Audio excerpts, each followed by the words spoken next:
Badgonda police ने एक और हत्या का पर्दाफाश किया। महू के बड़गोंदा पुलिस को एक बड़ी सफलता मिली। विगत दिनों में एक युवक की लाश मिली थी जिसकी हत्या हुई थी। इस बात का आज एसडीओपी ने खुलासा करने के लिए प्रेस वार्ता ली।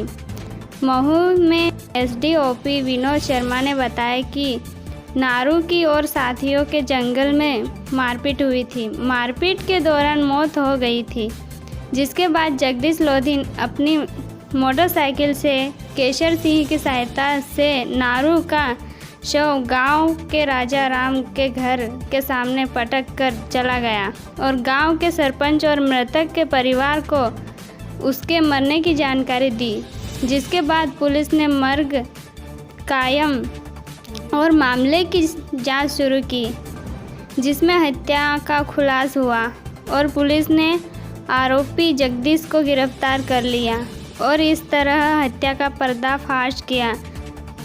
मऊ से आकाश कोहली की रिपोर्ट।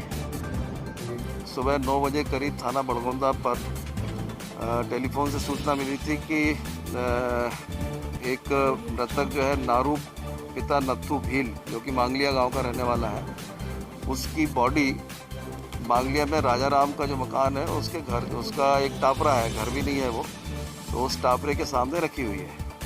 उस पे से जो बड़गोंदा थाने का फोर्स है उसमें एसआई अजब सिंह और फोर्स जो है ये मौके पे पहुंचे थे और वहाँ राजाराम से जब पूछताछ की तो उसने बताया कि ये मेरे घर के सामने इसकी बॉडी रखी हुई है।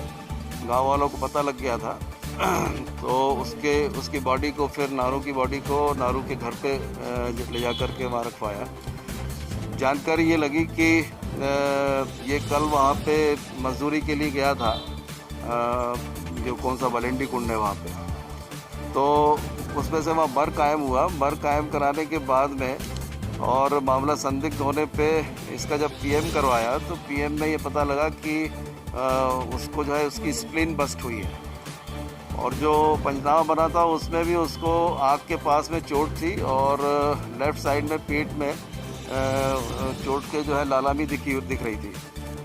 पीएम रिपोर्ट में ये बात आई कि इसकी स्प्लीन बस्ट होने से मौत हुई है और जो केसर सिंह उसका साथी था, जो मजदूर था साथ वाला, उसने फिर ये बताया कि साहब कल जो है दिन में लकड़ी के लिए और दारू पीने के लिए ये लोग सब वहाँ पे थे, दारू वारू पी, उसके बाद लकड़ी लेके आए थे, तो किसी बात को लेकर के जगदीश लोधा जो है उससे इनका विवाद हुआ, तो उसने जगदीश लोधा ने मारपीट करी थी नारू के साथ में। केसर सिंह आई विटनेस है।